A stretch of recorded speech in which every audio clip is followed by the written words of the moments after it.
Hello, everybody, and welcome back to another episode of El Koki Otaku. Today with us, we have a very special guest. He voices Satoru Kakuta in the first Slam Dunk, Asuma Arima, or AAAAA in Goodnight World, Full in The Rising of the Shield Hero, Subaru Nagahisa in Lonely Castle in the Mirror, Ken Midori in Beyblade, and honestly, the list keeps on going. I'm going to stop for Onyx's sake because he's going to be the one editing this. So please give it up for Kieran Regan. Hi, hello. Wonderful start.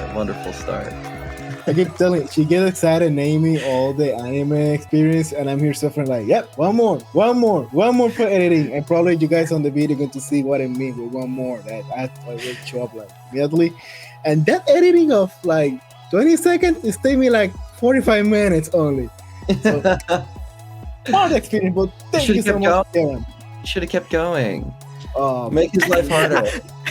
I don't want to torture him any more than he already has been. Every time he's like editing and he's like, oh, here, and then 1 minute takes like an hour. He's like, oh. Here for like 2 months. He's like, I'm back. Yeah.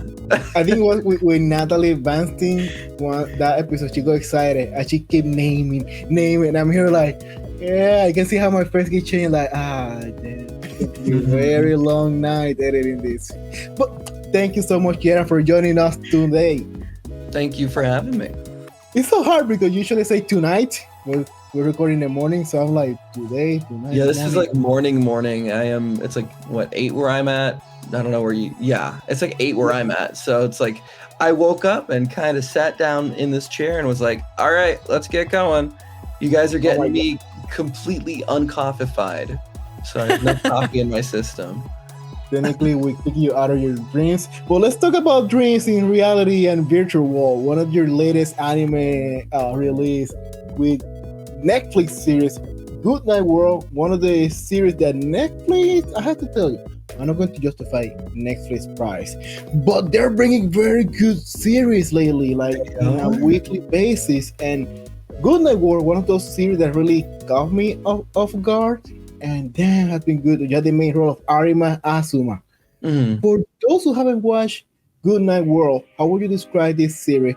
Feel free to add some spoiler already because I've been already over a month of release, and I'm a person who enjoys spoilers. So, okay, we can talk about some spoilers here. Yes.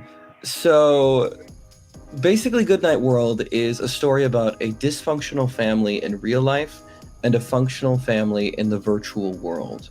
But that virtual world that they all play in kind of gets corrupted through robots and artificial intelligence blending in with human personality. And where my character fits in is he is kind of the AAAAA is his in-game name, and Arima Asuma is his in real life name. And he fits in by being kind of the foil to the main character Ichi, and works as sort of the perfect son in the sense where he does everything around the house, he has a job, he's doing everything that his parents want, and yet it is still not enough. And you compare that to Ichi, who is like kind of a shut-in, even though the whole family is shut-ins, spoiler alert. But yeah, so I guess that's a pretty quick summary without giving away too much. The series gets crazy past episode 7 or 8. Highly recommend it. It was very fun to record. I was talking to somebody about this, and that's exactly what I said. I'm like, it's dark, but it's not until episode 6 or 7 that you're like, oh, what happened here? Mm-hmm. And it gets like massively dark and gory to places we would not have ever expected, at least for us. Yeah. I mean, like, my character's in the hospital for like 5 episodes straight. And then he comes out of the hospital and the entire world has changed around him for the worst, and he kind of has to learn how to be brave and be a man, so to speak, in that term. Right. True. For a minute, for when I started seeing this series, I thought I would be seeing something like Sword Art Online. Like, okay, we're seeing VR, we're seeing people technically living more in the virtual world in the game than in the reality world. But I have to admit it, when it brings the virus, the drama, the Black Bear, when they just start crossing reality with not reality, like whoa, this is getting too dark, and suddenly like, okay, so the virus affect not the player in the game, affect the human in the real world. Like, whoa, what happened here? So because the virus was in all of the computers of like your phone, it's in the computers of like, no matter where we were, we would have been in contact with the virus because of the way in which our world works now. It's all digital, it's all technology. And so when the virus decided to make its move and merge the two realities, spoiler alert. Spoilers. I mean, it's in the trailer, spoiler already. But yeah, there's so many concepts that I really enjoy in this series. For example, again, I mean, I know AI is a trend right now, but AI in anime series is not new. They have been speaking about this many years already, but people never care about it in the past. And when they were speaking this year about the problem of the AI being too intelligent growing, and I'm like, I feel like this is not coincidence. I'm sure they wrote this story way before all these trends, and now it's like, oh, they're just lining at the same time. Yeah, that's you're right on the money there. The story's like originally written in the early 2000s. The manga is, and so when I was cast for the character, I could read the whole manga, which I read most of it. Wow, I didn't know that. It was so early. It was. There's a lot of wonderful details in the manga. Yeah, so it's really, really, really well written. I highly recommend it. Yeah. Talking about your character, about Arima, Asuma, or AAA, you have a very interesting role, because in this series, most of the characters, and Arima is one of them, they have to live a double personality. Yes. One personality inside the world and one in the real world. Tell me about the experience where you have to keep the same character but two type of person at the same time. Great question. So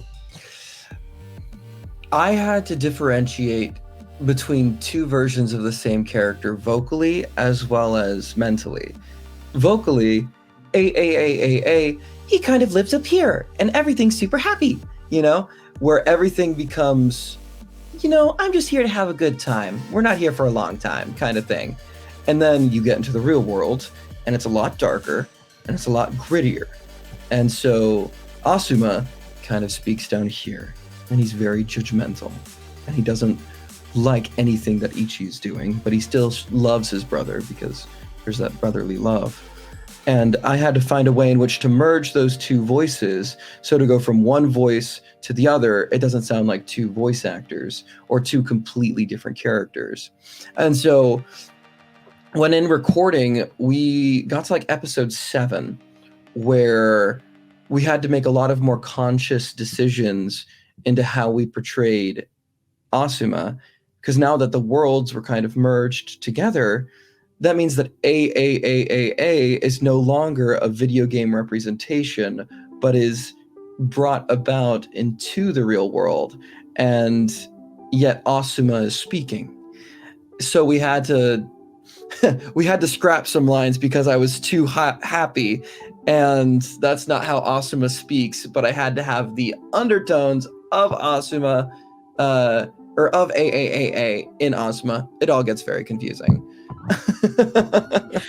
One thing I do want to mention, this is more like a small side note. I love the fact that his character name is AAAAA because we've all been AAAA at some point in our lives, especially in arcades.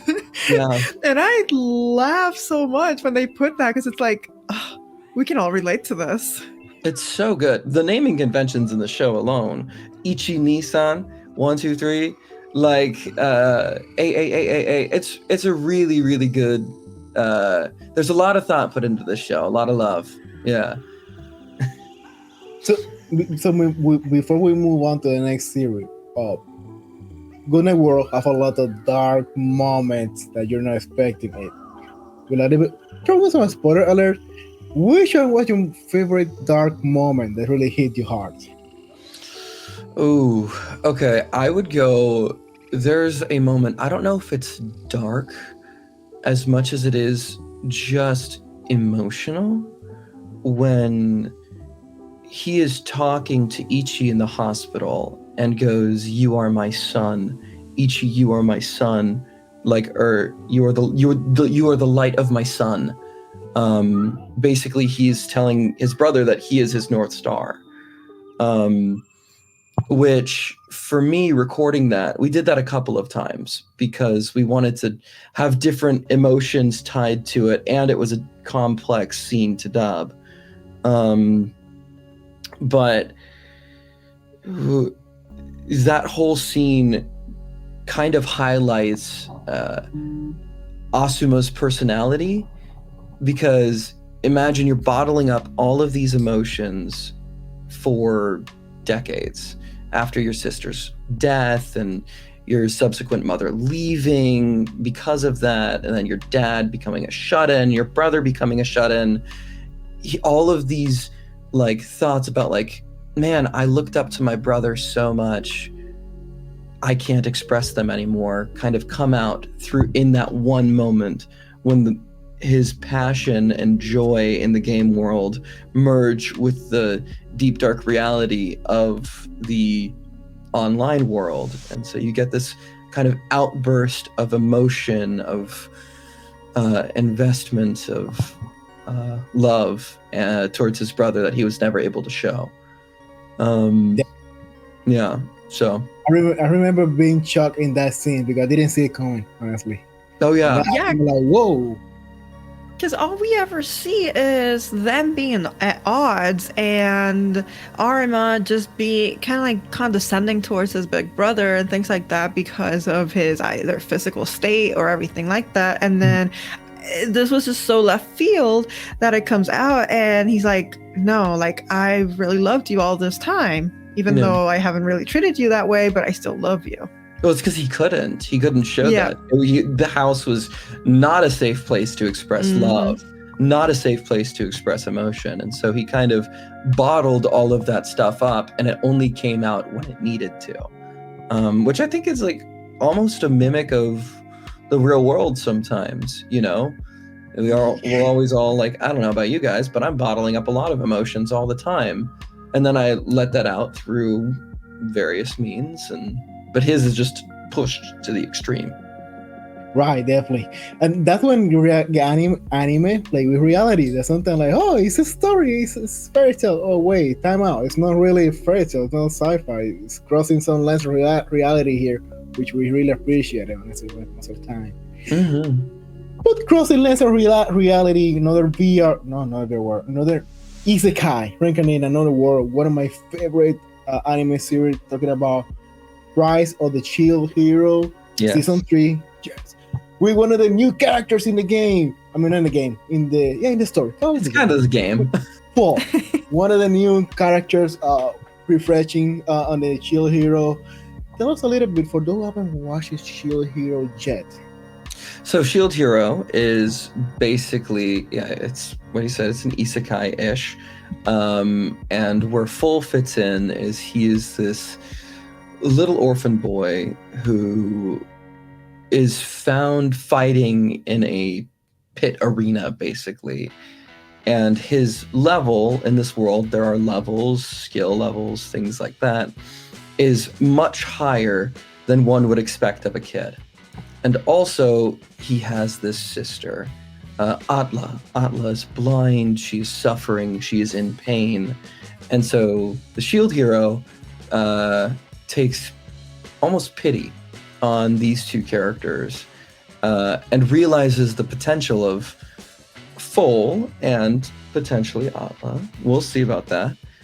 Realizes the potential of both and kind of hires them or gives them a very special item that allows the two of them to leave the arena and be introduced into the party that makes up Shield Hero. Yeah. And I was saying, like, let's hold it another game, because in season 3, I think we start seeing this season 1, where we didn't spoke about it, that it is a game, it's not a game. So we have 4 main heroes: the sword, the shield, the arrow, and the spear. Mm-hmm. So we had the exception, the Shield Hero, that is treating these scenarios are not a game, as people suffer, people we need to care about, people, there's a life involved. While the other 3 heroes, they're like, no, it's just a video game, we need to go to level 80 and game is solved. And in season 3, we see how these 3 cardinal heroes are going through hell, screwing everything, and they mention many times, like, hey, you know why things are going so bad for you? Because this is not a video game. This is people suffering here. Just think about killing just a dragon, letting the dragon rot in the river and poison all the people. It's just a game. It's consequences. And that's when the series start like shifting for VR game, isekai, to, hey, it's not really a game. There's life here. There's consequences, the story. Which I love it, honestly. And like you mentioned, your characters is very heartwarming, where he get the second chance to second chance in life, technically, with his sister. So what will say was the most those moments? One of those scenes that you really remember, or like you love from the Shield Hero so far? We are spoilers of the new non-release episodes. I mean, okay, so I would say my favorite scene so far, and I'm going to be biased here, is one with Full, is when, I don't know if this episode has come out. I will let you know, don't worry. Okay, is when after they get rescued, and they are being tracked down, and he's kind of running away and trying to protect Atla as best he can, but he's just a kid. You know what I mean? Even though he was good in the arena, now he's in the real world, it's different. And when they're about to kind of pounce on Full, when the Shield Hero comes up and protects them and is really like, no, I am here with you guys, I'm not going to leave you behind. That moment is kind of my favorite moment so far. But I'm biased because You're safe. You're safe. It's out already. Fantastic. Okay, cool. I was like, I might be screwing everything over right now, but that's out. Okay, cool. I'll put it to you. Okay. Spoiler alert. No, definitely. That was really dangerous of me. I gotta be careful. No, we got your back. Trust me. If any case, like, well, time out. That we need to take that back. We don't want to mess with NDAs with anybody here. But no, we can call it the play. So, but definitely, that's one of the moments that I can relate with you, when they're back to the village finally, and they're like, "Oh, are we going to be free from being chased, trying to be captured for being slave again?" And when we saw the love, the care from the Shield Hero. Like, hey, don't worry, guys. You don't need to worry about being a slave again. But make sure to grow up and fight for yourself, because the world is very dark out there. And even they're going to help you guys, and not going to be always here. Which that moment was kind of a turning point, because we saw the character development when they grow from being kids to be facing the dark world. Yeah, well, it's kind of a loss of innocence. Although, to be fair, they already had that loss of innocence for a long time because the situation that they grew up in, unfortunately. And I thought during the recording process and afterwards that it was a scene about how actions are different than words. In words, you can say a thing, but if you don't do a thing, does that thing actually get done? In Shield Hero, the Shield Hero helps bring up Atla, says, I will help you guys. We are going to, you are going to succeed, and we're going to set you free. And like that gets done through his actions as well. And so by doing that, Full is basically like, yeah, I love the shield hero. Though he can't. That's Kieran saying that, but you know, such is life. How would you experience recording a youngest character? I mean, I want to say he's like teenager at this point. Do you have like, it is challenging for you, or is natural to record this type of character? They're kind of juvenile. So I typically voice a lot of younger characters. My vocal tone tends to sit around like 16 years old is where I'm comfortable. The youngest I've played is 12. And the oldest I've played is thousands of years old. But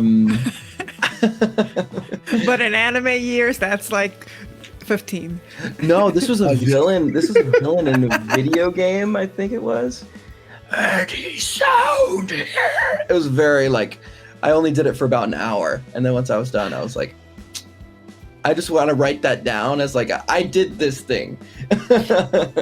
Kieran, if you don't mind me asking, how do you guys find out like what is your vocal range or vocal tone, like to know these are the characters that I'm best to play at? So you said more of the juvenile characters. How can you tell like who makes that distinction? So that would be casting. The people behind the spots that we are auditioning for, or the characters we're auditioning for, tend to put us where our voices fit. So Asuma is a teenager, Goodnight World. Yu-Gi-Oh is a preteen. We're talking about Shield Hero, Full teenager. So that's kind of where I make that distinction or that assumption. But just because that's where people put me does not mean that I won't audition for anything else. If I find a character that I feel like I can either portray or relate to, then I will try to audition for it as best I can. But in the end, the role goes to whoever the role is fit for. Unless casting makes a bad decision, and that's a whole ordeal. Yeah, so that's where I kind of get that assumption is like, yeah, okay. I typically voice teenagers because I typically do. That's just the chart that I've been seeing. Okay. I've just always wondered that because a lot of the people we've also interviewed have mentioned that they fit into like this age range for the characters, and I'm just here all the time wondering who determines that. But yeah, thank you so much for that one. Yeah, that would be casting. That would be casting and production, and yeah, I think there's only a couple of people who just defy all age range and defy all just general range in the industry and do it well. So, yeah. And talking about teenagers, one of the latest theatrical release, The Lonely Castle in the Mirror. Yeah. Where you had the main role of Subaru Nagahisa. Thank you. That's him. Clicking around. I was clicking many pages. I lost it suddenly. So one of the latest movie which I really enjoy see anime movie go to big screen, and this one was brought by Sentai Film, if I'm not wrong. G Kids. Yeah, it's G Kids. G Kids. Yeah. So for those who haven't seen yet this beautiful movie, how would you describe it? A bunch of kids meet up in mirrors in their room. Okay, wait, let me reset. It's hard to describe. I know, okay, got it. Yeah. So basically, a bunch of kids who do not have great lives in the real world kind of find an escape through mirrors in their room. These mirrors are portals to another dimension that houses a lonely castle. And in this lonely castle, if they find a certain item over the course of a year, they are granted one wish. each of these kids is going through something difficult, whether that's being not recognized at school or worse. There's some pretty heavy themes tackled here in this kids movie. But I think all great kids movies have some great themes. They don't shy away from the darkness. No. And where Subaru fits in is he is kind of the oldest of the group. And he's a bit of a loner. He's not recognized by any of his peers in school. And so he kind of just like wanders through life with no purpose. And so he really has to, through the help of his friends and his own wants, discover who he is through the film and discover what he wants and learn to speak up for himself when he previously couldn't. So it's a great film. Great film. Definitely. And that was honestly a great synopsis. I'm like, so hard, but yeah, that's there. It's all there. Right? Speaking of Lonely Castle in the Mirror, which scene would you say is the one that impacted you the most? Oh. That's like, it's kind of hard to choose one. I would say there are two. The scene where this is spoiler alert. Spoiler! Bring the spoiler. People have time to watch it. Spoiler. Okay, so the scene that impacted me the most was when Subaru comes in with a completely different look. New shirt, new shoes, new clothes, new hair. Dude dyed his hair and slicked it back, a completely new style. Because why? He was just like bored. But in that moment, you think about this character who's like, he's not done anything with his style. He's basically bland, copy paste. And then all of a sudden he's like, he looks kind of like a punk, like a cool kid.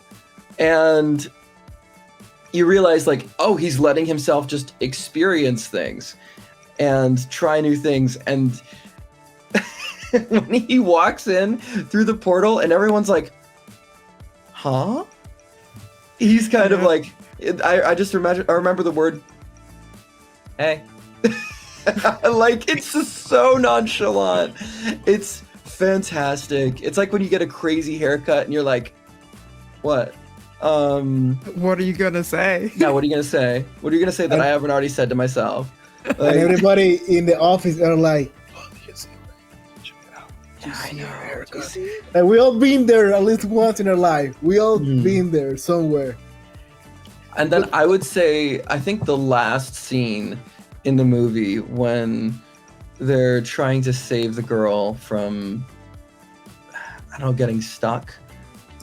Just the whole climax of the series where it gets crazy, all the mirrors break, the wolf starts going around and eating all the kids, and she uses the wish to like save everyone, but in doing so she dooms herself, but all the kids come back. It's like this whole it was so good, and it was so it brought tears to my eyes. It was great. Definitely, like you mentioned, there's very deep topics, and again, not sci-fi topics that are reality that people face in society and kids shouldn't be dealing with those problems, but they happen, and they mention this movie. One of the rules that we didn't mention here, that in this castle, only these kids have access to the castle through the mirror, but they need to be back by 6 o'clock. Yes. If by any chance they break back home to reality, if by any chance they break the rule by 1 second after 6 o'clock, hell happened. Yeah, that's kind of I was gonna say, there's a lot of themes. Think about like the curfews that your parents put on you when you're a kid. You have to be back at 6 o'clock, otherwise there's gonna be hell. Or like, you can't just stay home from school. You have to go to school and you have to face your problems. But what if school's a nightmare? Then you like, having friends really helps you get through those problems as well. And sometimes the problems are bigger than you can handle alone. And so there's a lot of, it was originally a book, this movie was. It was for kids, think of us like Percy Jackson, stuff like that, where there's a lot of themes of childhood, a lot of stuff that we can pull from our own experiences, tied into almost the rules of this world. I thought that was always pretty cool. And then I'm not going to get into like the most major spoiler of it all, but no, definitely. Yeah. But again, it's a beautiful story. It gets dark. I love the ending. It was good finale. There's a couple of great twists too. Yeah, like a good amount of twists. Definitely, it is a great movie. It's too early. Twists. It's too early for me. It's too early. Going too early, Kieran. How did your anime voice actor career start? How do you land up in the anime world?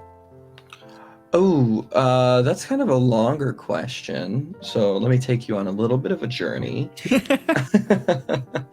My first experience with acting came about by accident. I was in a performance for presentation class in college. Basically, imagine it for corporate business people to learn how to give PowerPoint slides in front of a group of 20 people. And it was taught by a theatrical teacher. And at the time I was doing graphic design. That was kind of where, graphic design is my passion. That was what I was doing. And the teacher, David Ruiz, he came up to me one day and he was like, "Hey, you'd be pretty good at this acting thing. You have a good kind of speaking presence and a good perspective. Why don't you audition for the show?" It's like, it's open auditions, anyone can. And I was like, okay, I'll do that. Sure, why not? It's my third year of college. I'm bored. And so I auditioned for the show and I got in. That was a whole crazy, I've never been more stressed in my entire life than in that moment.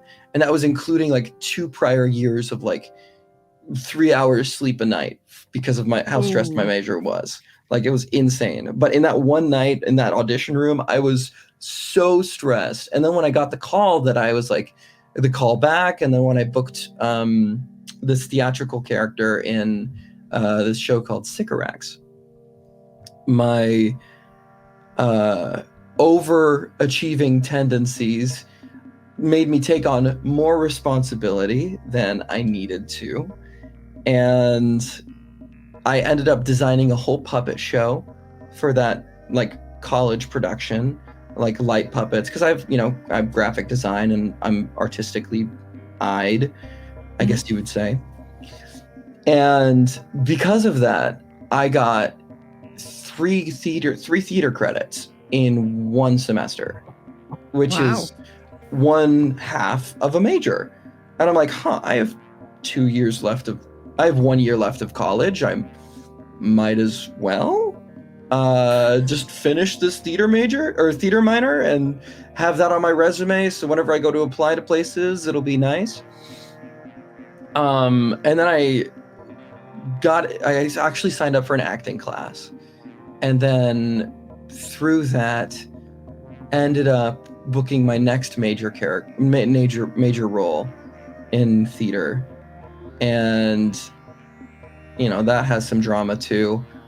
Imagine a graphic design kid coming in and taking one of the major characters for the season for a college production. Yeah, it wasn't great.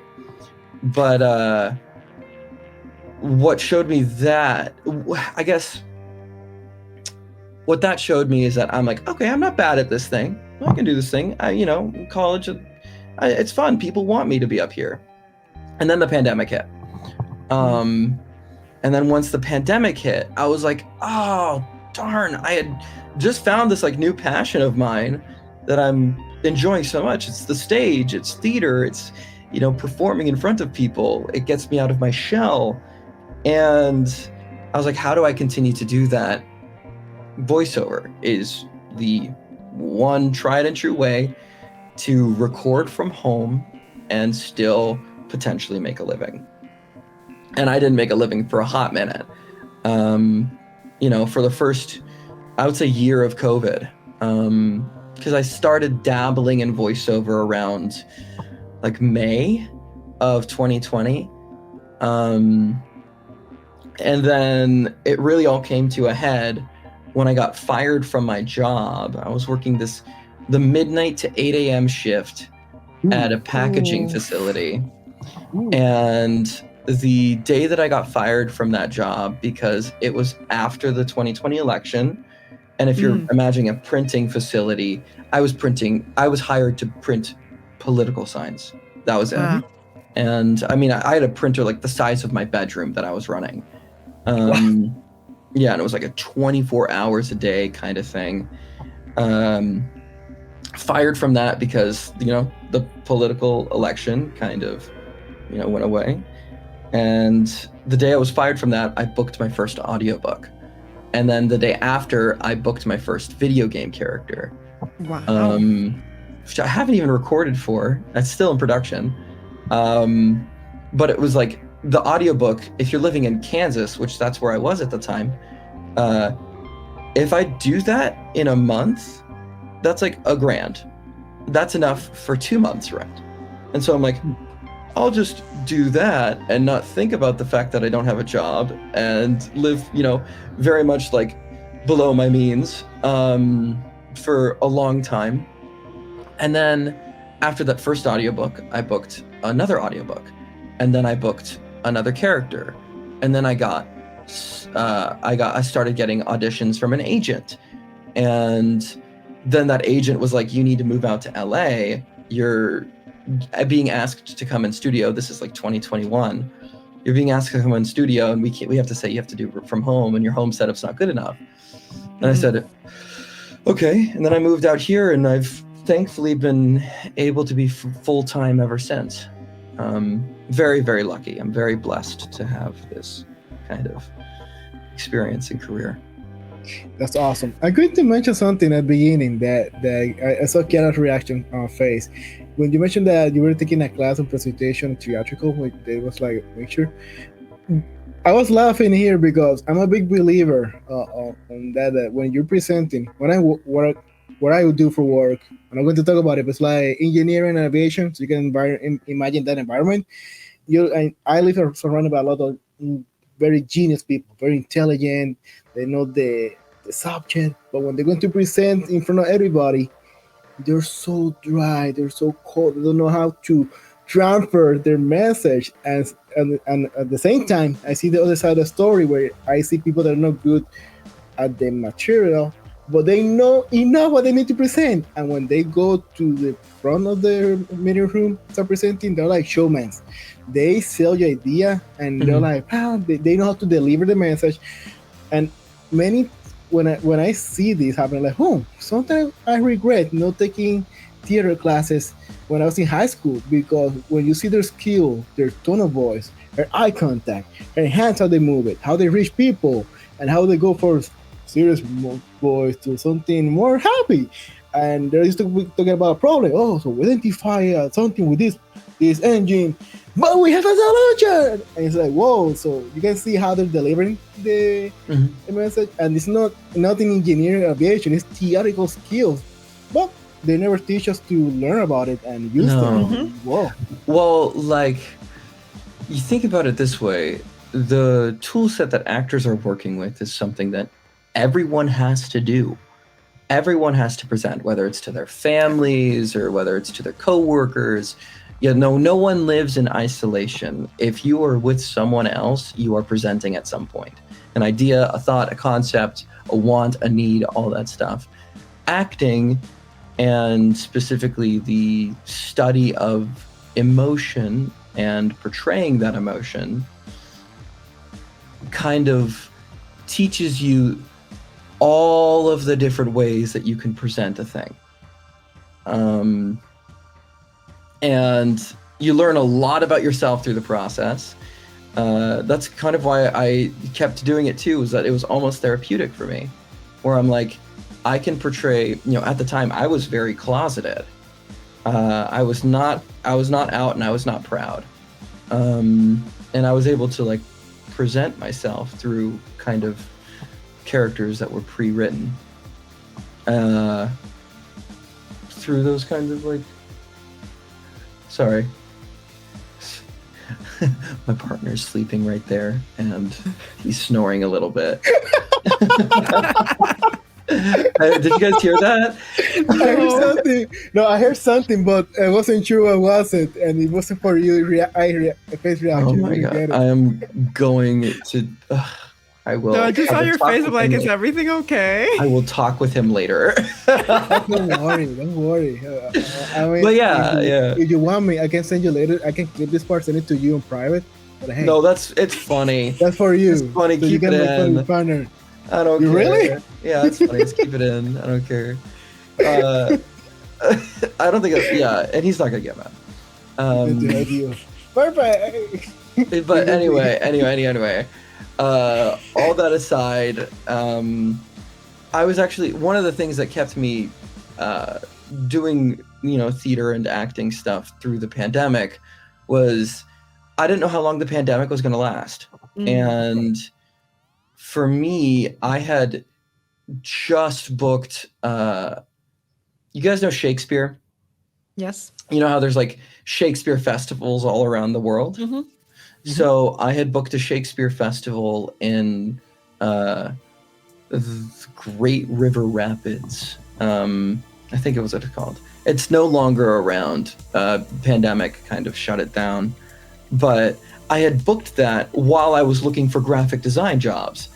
And so it's weird. I was finding more job success in, in voiceover, which is notoriously difficult, than I was True. finding in voiceover and acting than I was finding in graphic design, which is my major, which I was like second in my class for. Wow. I've been studying for 4 years. I have a degree from a prestigious university, and I can't get my foot in the door. So that was the other factor, was I was being pushed down that direction, whether by like fate or, what have you. I was finding more success there, and I had a job lined up. So I was like, I'm gonna keep doing this. Right. No, that definitely. I think we had the same story with Natalie Banstein, that she studied for sound engineer, and she ended up by accident as a voice actor. So she's like, well, so I started as a sound engineer, and suddenly she ended up in the voice acting career. But that's great, honestly. Yeah, And all of our that's- paths are different, like everyone who's a voice actor, and maybe it's different nowadays because voice acting is a tangible career that you can have, like, a lot of people that you're like, I love this person, and you can want to do that from the very beginning. My baby brother wants that right now. But when I'm growing up, I didn't know what voice acting was. Mm-hmm. I didn't realize that voice actors existed until I watched Critical Role. And I'm a big Critical Role fan, but I didn't know that they existed until I watched Critical Role, and I realized, oh my god, there's actors behind Cassidy from Overwatch. Like, what? That's crazy. Or like, there's Ellie right there from The Last of Us. Oh, but she's playing a different character. That's insane to me. And that's when it clicked. I'm ashamed to admit, that was like sophomore year of college. So No, I mean, definitely. I'm sure you are not the only one that has No. had that realization later on in life. Yeah. That's like, this is a thing. I can do this. People do this for a living. What? yeah. And it was funny in 2018, I was kicking myself because I'm like, God, if I knew that this existed, I'm starting so late. There's no way I could ever get into this field. And now that I'm in it, I'm like, dude, you're fine. Oh And my gosh, that you hit such a big point in so many of our lives. We get to a point that we're like, if I knew this way back when, how much better things would have been. But it's like, well, everybody has their own path and they have to traverse through certain adversities to actually finally find what they're good at or where they fit. And things do get better, but that's not something we're ever taught. No, I mean, it's hard to teach foresight. It's hard to teach that kind of world wisdom that comes with looking into the future and knowing that things are going to be okay, because you can't know that for certain. And you also don't know where your path is going to go. Like nobody can predict the future. And I think what kept me grounded through that like period of my life of just consistent like self-frustration and disappointment and honestly self-hatred was my love of the craft, my love of these worlds that I get to play in. I get to do these things. Sometimes it might be frustrating. Sometimes I might be having a bad day. But in the end, I get to talk to my dad and be like, yeah, Dad, I am the voice of Sonic Drive-In right now. That's pretty cool. And those kind of like hopes and dreams back in 2018 when I was more like theatrical based, those hopes and dreams were what kept me alive for that period of time. And some life lessons. Some of my friends, they have a radio show and they have a segment they do like basically every 2 weeks called I studied for this and I end up doing this, where people just start calling to say I studied for this and this is what I'm doing today. And I'm telling you, friends, they spend hours in that segment and they repeat this segment every 3 weeks. And new people keep calling, telling their story. Oh yeah, sorry for this. What are you doing now? Working here. They're like, how the hell did you get up here from there? Yeah. Life. Well, I mean, in my family, like, I was pushed very, very hard to succeed. Right. Mm-hmm. Like failure is not an option in my family, and because of that, the thought that I would be doing something against my pre-written path, that plagued me. I remember calling my friend in high school. He did acting stuff. He was doing acting stuff in New York. His name's Jonathan. I remember calling him and I'm like, in a panic. I haven't talked to him in a year. And I'm like, Jonathan, I want to do this, but I can't. And he's like, bro, just like, do it. If you're having fun, just do it. And I'm like, okay. My parents aren't going to get mad at me, I hope. And they might have thrown a little bit of shade my way, but I always was doing graphic design stuff first. And then when my dad saw my second show, the one that I told you that when I booked that, the theater people didn't like that because, when my dad flew in and saw that, because it was the holidays and he was there already. He saw my performance, saw my emotion on stage. And that night he was like, okay, I understand. And getting that from my dad, from like a moment where it's like, he's always kind of been like a staunch hard ass, I don't know what happened, but I unlocked some emotion in him. I mean, I know what happened. Seal of approval. Yeah, I got the seal of approval. And then as soon as I got the seal of approval, I'm like, well, if he says yes, then I can do this thing. Yeah. It's just so important to know that we are supported by our family and our parents, because some people aren't. Yeah, I know. But your story hits so hard with those of us who grew up in like very strict households, and you're like, I gotta be the best, I gotta do this, I gotta do that, and then when things don't come out your way, you feel like a failure. And it's basically us in life trying to learn how to unlearn that. and overcome all these things. And it's at least it's very emotional. And I loved your story because at least for me, it hit very close to home. Yeah. Well, I mean, you think about, I don't know if you know much about, you talk to a bunch of voice acting people, so I'm sure they've told you, but the amount of failure that we receive on a daily basis is like 100 times more than most. And yeah, I guess, that's making a grand assumption. But I will say, I think I book maybe 1 out of every 100 auditions that I send out. So, if you think of every audition as like a job application, I'm putting like 20 minutes into each one. Mm-hmm. It's a lot of work for not a lot of result, but I would rather be doing this than anything else. In fact, I can't imagine myself doing anything else. That's where I'm at.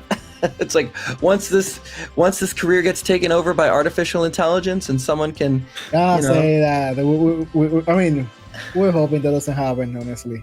Yeah. Right now, we don't know where that's going, to be honest. We don't know where that's going. There's no way to predict it because with law, they'll finally they realize, oh wait, we might need laws to regulate this because it's getting under control. We're like, oh wow, you realize now? I think you realize a little bit late, but sure, I'm glad you wake up. It's not personally affecting them, so therefore it's not happening. Yet, that's the key word.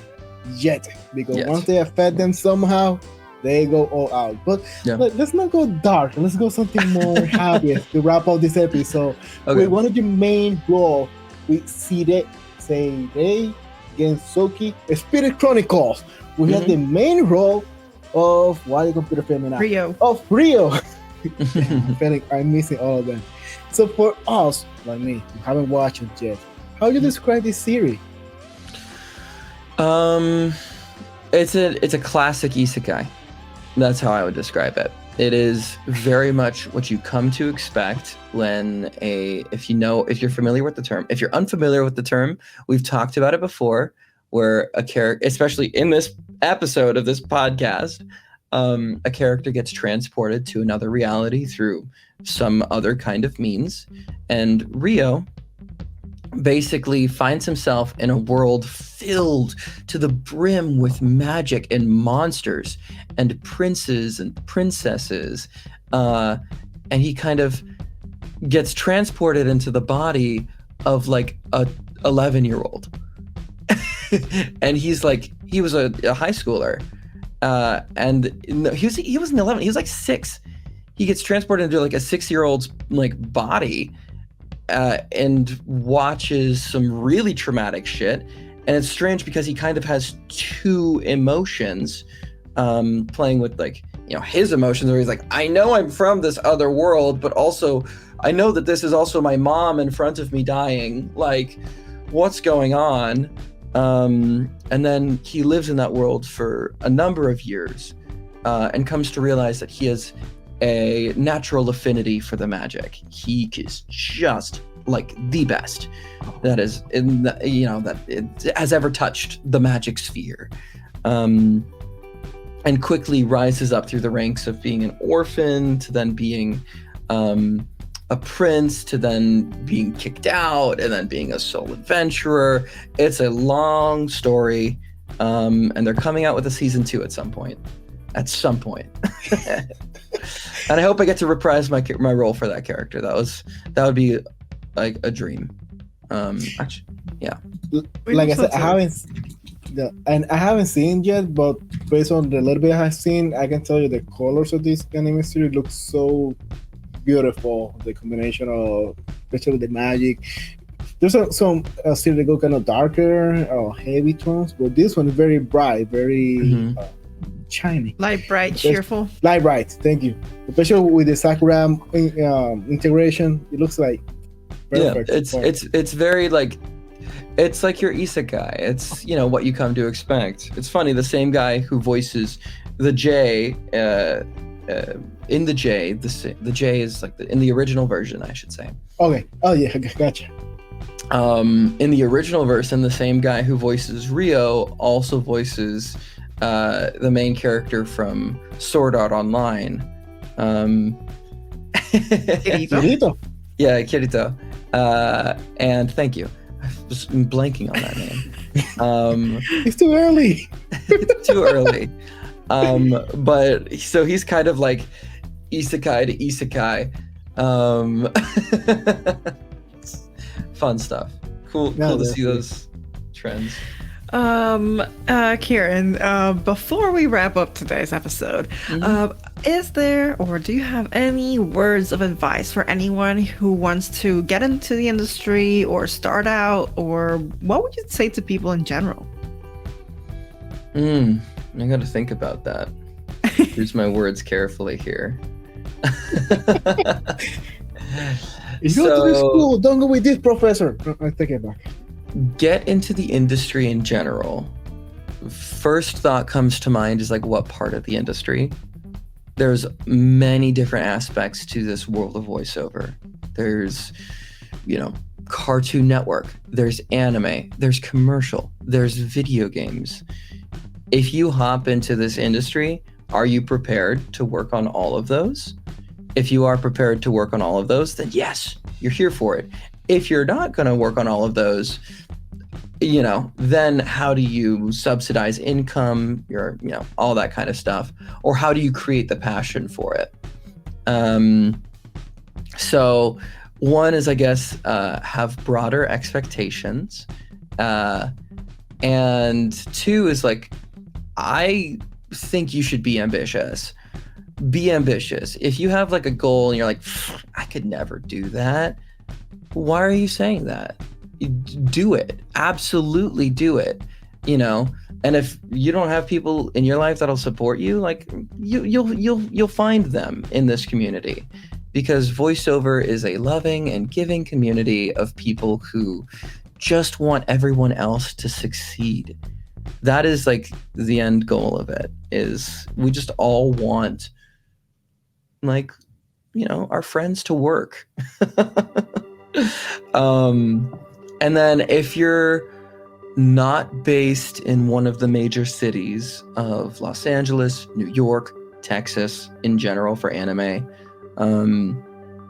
you might find it a little difficult to break into the industry. You're going to have to start remote and then potentially move. You have to do what I did, which is I started remote, moved to LA when it was time. But I know there's some voice actors nowadays who are completely remote. I guess what I'm trying to say is now is a good time to start, because there is so much work out there that is looking for voices. And, it never hurts it doesn't hurt you to try. It doesn't hurt you to try, and then always have that ambition in the back of your mind. You're like, but if I did this, that would be pretty cool. Definitely. That's my advice. Hopefully it was coherent. I have a lot of thoughts in my brain. Without coffee to make it more challenging. Okay, wait. Coffee yet. Summarize it. It's TLDR. A TLDR. Be ambitious, be knowledgeable, and be passionate, and have fun. That's it. Ambitious, knowledge, passion, and fun. Those are the tenets. Thank you so much, Kieran. It's been super fun this morning talking with you. For those who haven't followed you yet, which social media can they follow you? I'm on Twitter, or X. Twitter as Kieran Regan VA. VA does not mean Virginia.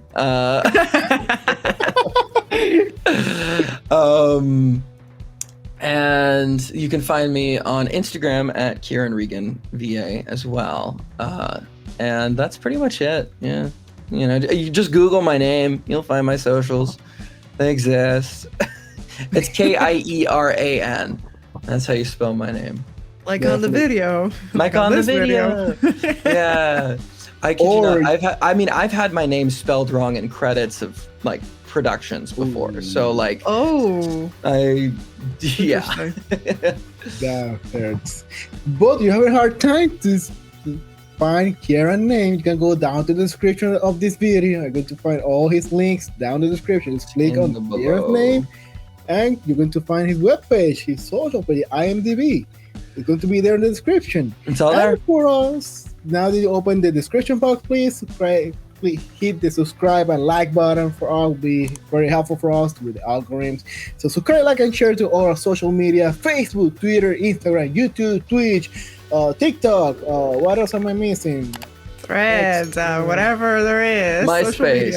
media. Wow. MySpace. That was good times on MySpace. You comment in the description. You know about MySpace, just in case. We can find If you know how to something. code because of MySpace. Skype. Yeah. Oh, Kara, thank you so much, and we will see you in the next episode. Sayonara. Bye. Bye.